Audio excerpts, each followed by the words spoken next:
If you are a course creator, think of what is your people's biggest fantasy. If only I had Shana to take over my membership and she would read every post and or whatever, like what is that big fantasy of like, oh my God, if only I had this. And then see how you can systematically create the sense of that.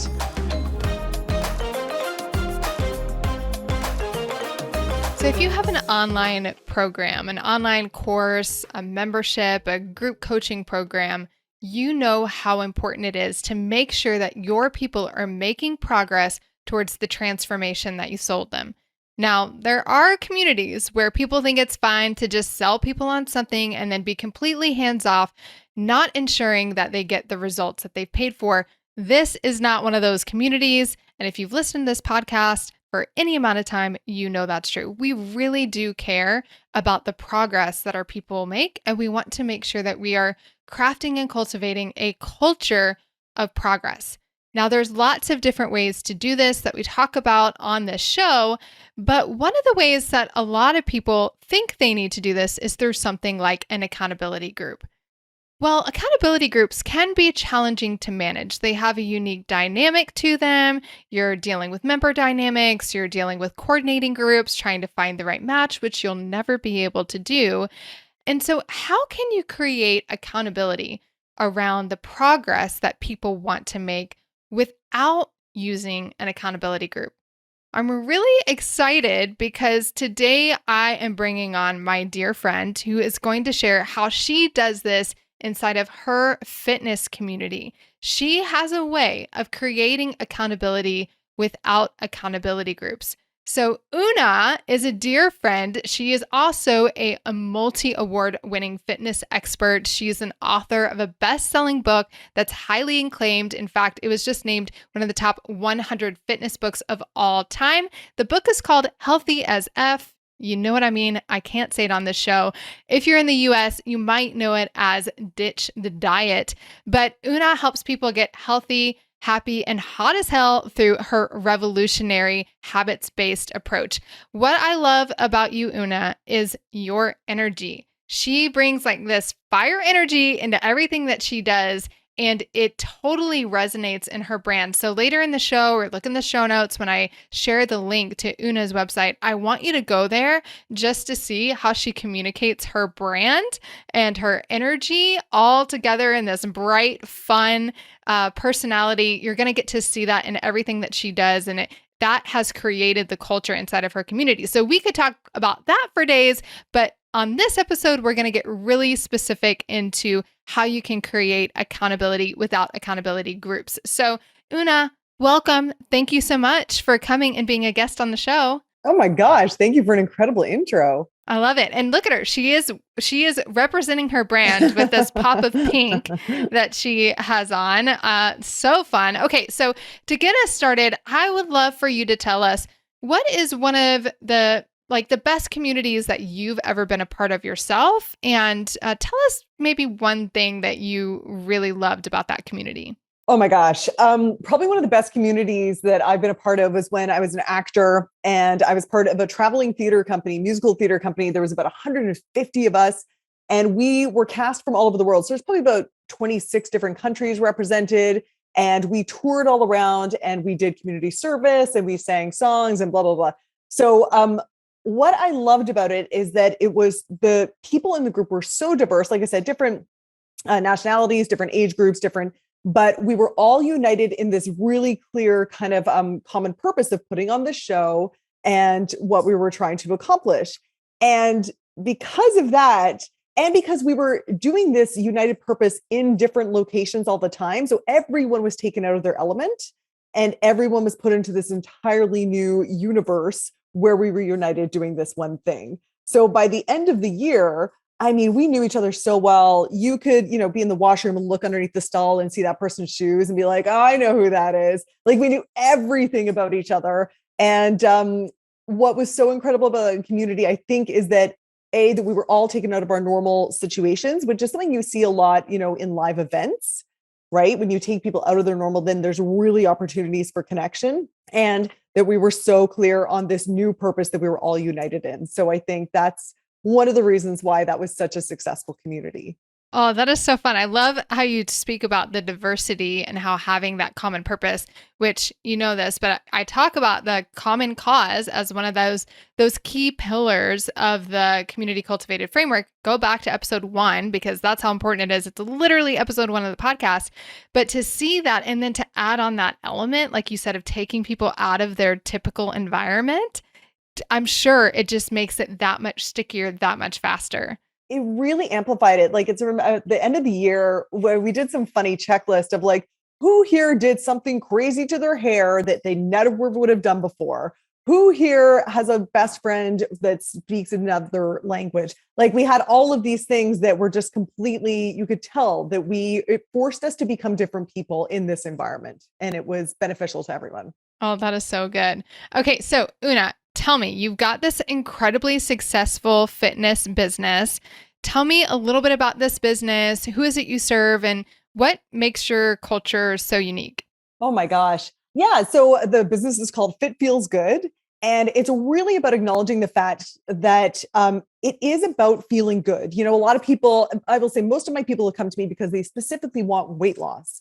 But at the end of the day, why do you want to lose that weight? You want to lose that weight because you think it's going to make you feel a specific way. And most of the chat around weight loss is, okay, well, yes, if you lose these 10 pounds, then you'll feel so confident, blah, blah, blah. And I'm saying, why don't we start with practicing feeling confident and then let's see what else that happens. So it's about really going for that feeling that you want, as well as, of course, the healthy habits. And I talk about the psychology of creating habits. And so really the culture in our group is very fun. There's a lot of like, and all the workouts are like fun and silly. And I coordinate to like ridiculous songs. And so there's a huge element of the fact that this should feel good. That feeling good is not only our ultimate outcome, but that is the path that you must take in order to get that ultimate outcome. One of the things that I say is no one has ever hated themselves into a body that they love. It just doesn't work.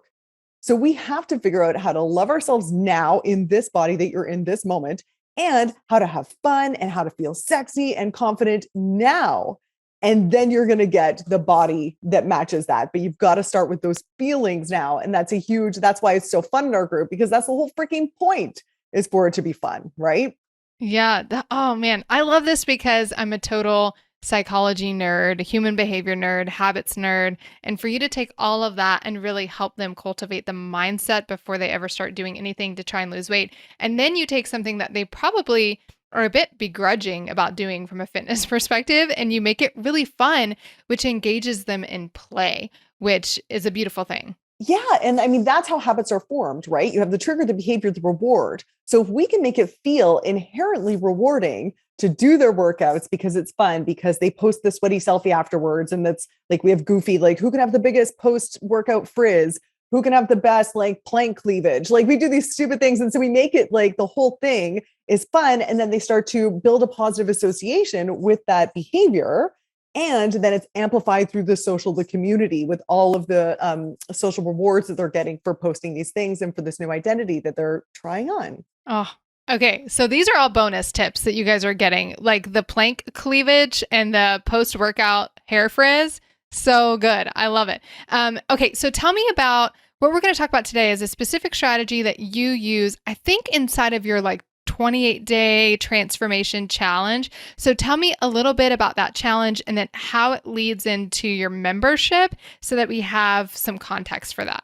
So the 28-day transformation program is exactly that. It's 28 days and it's super prescriptive. I give you the meal plans, the workouts, and we have the community. And during that 28 days, it's a progressive training program and a progressive nutrition program. So by the end of the 28 days, I start you with yin yoga. By the end of the 28 days, you're doing like CrossFit challenges. It's amazing. And the transformation people go through is incredible. And what we were finding is that a lot of people had this objection that they're like, okay, I know it's going to work. I'm totally convinced it's going to work. I'm just not sure that I'm going to do it.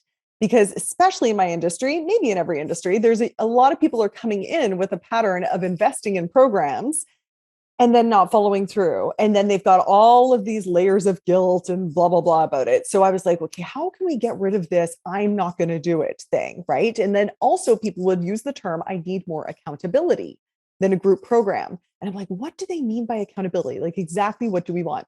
So we went in, we were like, we need to create a bonus that gives them the feeling of being babysat a little bit more. Like they really want our eyes on them. And it's a group program, you know? And so they were feeling like, oh, I want someone to really like their eyes on me. And then we also wanted to have a better system for collecting testimonials. So what we created was this bonus accountability contest. And like I said, we position it as a bonus. So it's not like part of the core content. They don't have to participate because some people feel shy. And so basically what the bonus accountability contest is that if they sign up for it, at the end of every week, they can send us pictures and their stats and their, compliance to the program and how they're feeling and all that sort of stuff. And if they continue to send us their stats at the end of every week, then they're put into a pool for them to win our membership program, which is the continuity program. After the 28-day transformation, you are offered into our Masters of Fitness Awesomeness program, which is a year-long membership, and it's like next level and amazing. And it's, just to give you an idea of price points, the 28-day transformation is $297, and the MFA program, the Masters of Fitness Awesomeness, is $997 or $99 a month. Okay, so you have the 28-day transformation. You recognize that people, first off, they're asking for more accountability, but what you're hearing, which I just love how you are reading into the what's truly behind what they're saying, which is, I've invested in programs like this 100 times and I've never gotten results. How is this going to be any different? And you see that objection and you see it as an opportunity where you say, we really do want people. We know this is the best program out there for them. We want them to overcome this objection and we want to actually help them get the results. How do we do it? So you created this bonus for them, which is totally optional because you do know there are objections to submitting those stats in the first place, but you create this bonus that feels fun. It feels rewarding. It's a contest. They're able to submit their stats weekly to you. I think you said even a photo too, and then that enters them in to win your membership, which is great seating, by the way, for that membership program on the back end. It starts helping people see the value because you naturally have to talk about it since it's the reward for the contest. So there's so much that I want to break down about this. So tell me, when people are submitting their information, how are they doing that? Like, have you kept it really simple, or do you have like a system for them to be able to submit? What does that look like? Oh my gosh, that's so simple. So in their original welcome email, we let them know, we're saying, and if you want a little extra accountability, click here to enter our bonus accountability contest. And then and then we tell them kind of what that is. If they click there, then it puts them into another email automation, which will send them just a little email saying like, hey, it's time to send us your stuff. And that just sends them to a Google form that says, upload your pictures here, let us know how it's going here. And that's it. It's just, and then that sends once a week. Okay. Like, super simple. And you could even keep it even more simple. You could have them just reply to the email if you wanted to. But I think having the Google form makes it easier for your team to manage and to collect. So there's definitely advantage for doing that. But having that automation set up where it's like they just click the button in the email that probably gives them a new tag in your email marketing system, which now they're going to be getting this weekly automation of a reminder for them to submit their stats. So you said this comes in the welcome email. Do you ever bring it up or mention it in the sales process for that 28-day transformation? Yeah, the only way that it's mentioned is when we talk about the value stacking and we do the bonuses. So for example, when I'm presenting the offer in a webinar, I will say, you read their mind. You say like, I know you've tried stuff like this before. You probably didn't follow through. Listen, I am going to be on you. I am going to be looking at your photos once a week. We're going to blah, blah, blah. And you don't have to submit them if you don't want to. This is totally optional. But if you do, we're going to incentivize you by putting you in a pool for an amazing prize if you follow through and send us your photos. And our team is going to be watching your specific journey.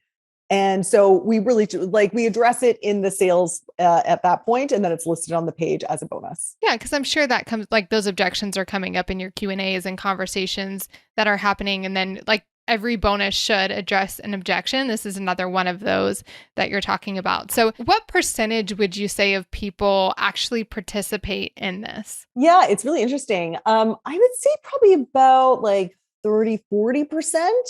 It wasn't as much as we originally thought would. We thought this would have like, I don't know, 50 to 75%. And there could be work on our part to really push people to do it, because we have found the people that participate in the bonus accountability are really likely to stay with us and move on to the MFA. In fact, one glitch in our system is because we put these people, they're all in a box to win the MFA.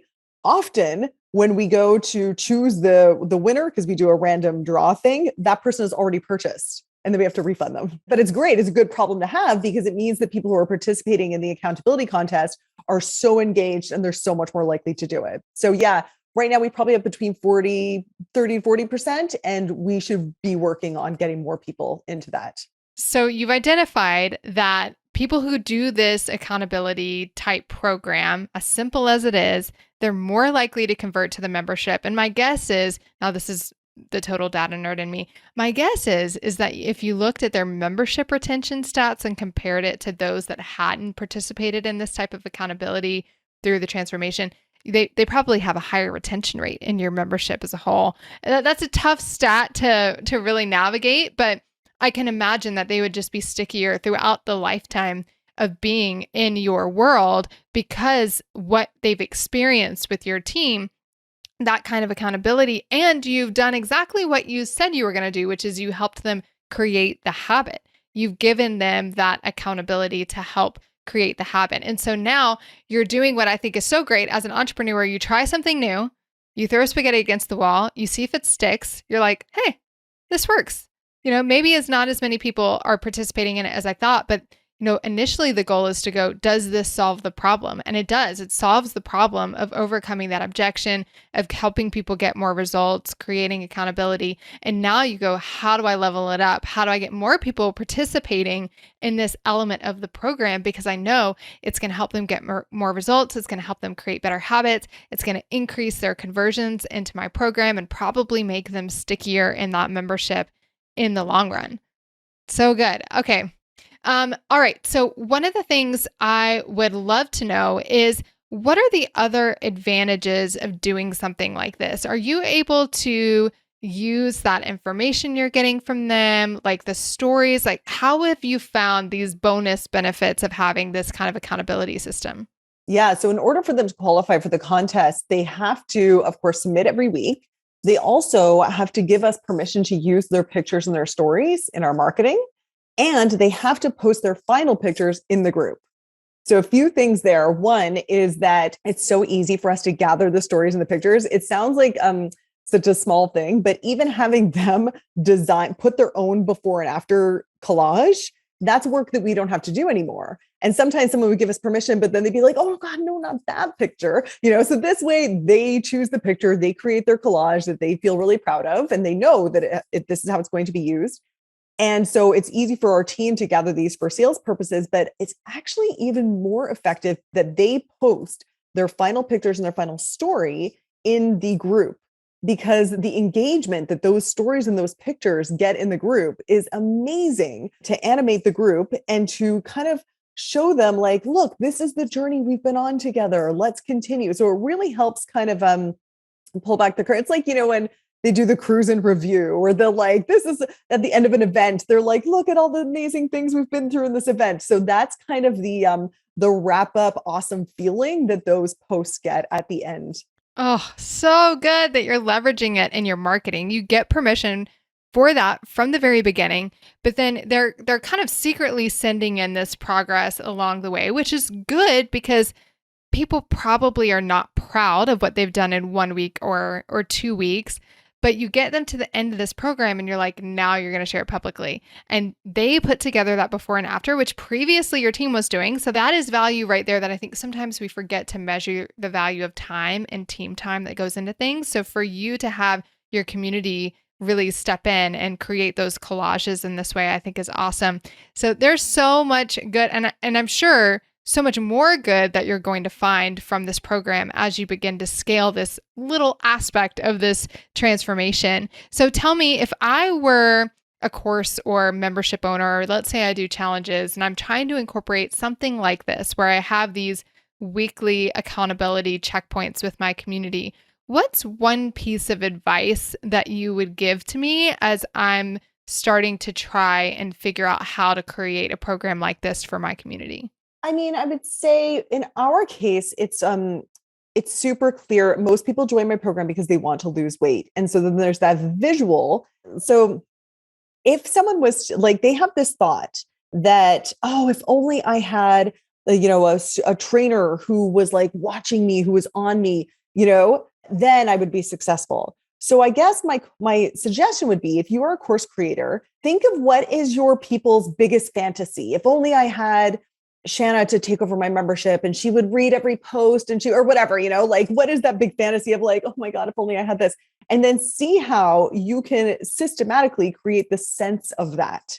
And so in our case, we know that they want us to be like, look at their body, and they want us to like track their compliance and all that sort of stuff. So we're like, okay, great. We'll create that experience for you. So I think and if you can get the sense of a visual that they would want you to look at, then, have them submit that visual. And you don't even really you certainly don't have to give individualized feedback. You're not promising any of that. You're just saying, I will see this. And that's true.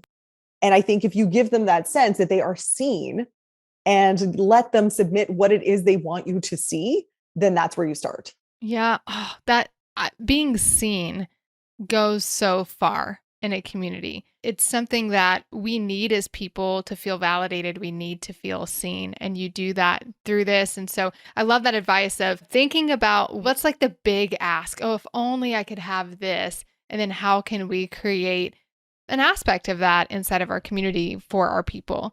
So good. Well, Oonagh, thank you so much for coming and sharing all of these details of this. I love it because there are so many people out there that understand the heavy lift of an accountability group, and yet they still want to be able to provide accountability. And you found a way to do it, and that is a light lift for your team. And it's building habits that are really great for the people in your community. And then ultimately it's creating a marketing machine for you as you build these stories as well. So it's absolutely genius.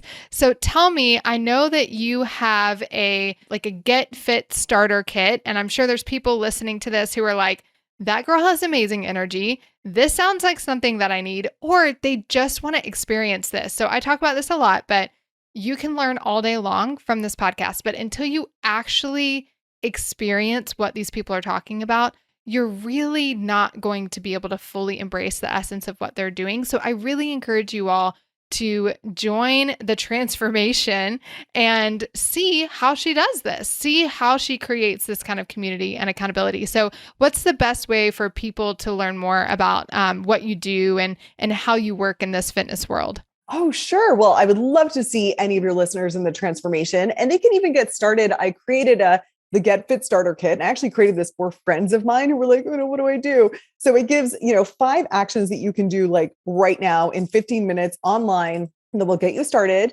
And then tips in order to see results in 1 week. So that's what the Get Fit Starter Kit is, really to be that like kickstart, jumpstart that people need in order to just feel like they're starting to make some progress. And that's totally free. It's at fitfeelsgood.com/community for your listeners. And I would love to serve any of your people for sure. Oh, so good. Okay. So fitfeelsgood.com/community. I love that you're very specific. It's just about feeling better, like in 1 week. What can we do in 1 week, which feels really digestible? And then if you want to, and you want to go on with the 28-day transformation challenge so that you can see Oonagh in her element and you can experience this kind of community and accountability, I really encourage you to do that as well, because it's the best way for you to learn how to implement this in your community. Oonagh, thank you so much for being a part of this. I just appreciate your energy. At the end of a long day of interviews, I'm like, let's end it with Oonagh, because she's going to just brighten my day as we wrap up. So thank you so much, Oonagh. Oh, you're amazing, dude. Talk to you any day.